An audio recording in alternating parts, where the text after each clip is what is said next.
Abakulembeze ba LC1 Mutungo mu zone Tunga bakulembeddwa mu ssentebe waabwe Adam Kibuuka babukeereza nkoko okugenda mu booluganda bw'omutuuze munnaabwe Florence Nakaweesa abakwatiddwa poliisi mu kiro wakati okulaba ogwabadde wabula nga kibaweddeko omukazi omu bw'abalumbye n'abavumaavuma okuboogoloza nga bw'abalangira okulya ssente ze.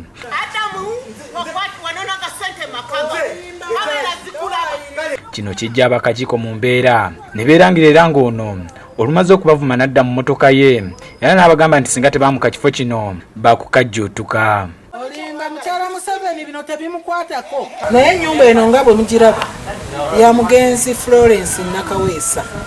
Bwe yafa ne bafuna omu ku bafamire mmemba ne bamuteeka wano akuumewo.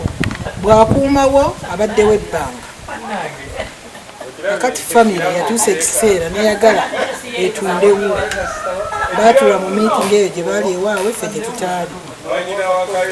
Kakati akuuma wano yali mu meeting eyo, famire meeting.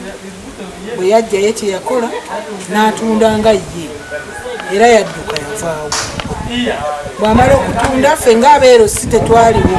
In fact, I was so surprised. Okaba nga transaction yagenda mu kitundu nga sikola ki nga simanyi. Era nabawuliriza niwe mikango nene muwuliriza. Kamwe ne mugamba leta twabe ani yaguzizza. Nagamba kuli yanguzizza. Ani ya signinga vice wange muserebe yaliko ya signinga. Era ne tubaga mu pepo mpapula bagano kuzitwa n'onako olwaleero. Adam Kibuuka nga ssentebe w'ekyalo ategeezezza ng'abantu be baakwatiddwa mu kiro ate nga bo ng'abakulembeze tebalina kibategeddeko nga muno baakwatiddemu n'omwana gwe bagamba nti ali wansi wa myaka 18 era ne bakukkulumira osi wa poliisi y'omu kitundu olw'okwekubaana n'abantu bano ne batulugunya abantu be. Osi wonna w'omutungo waali abakulembeze ba zooni tutumwemulugunyaako ensonga eno baagitandise bubi ffe nga tetumanyi. Twagenzeyo ne tukwatayo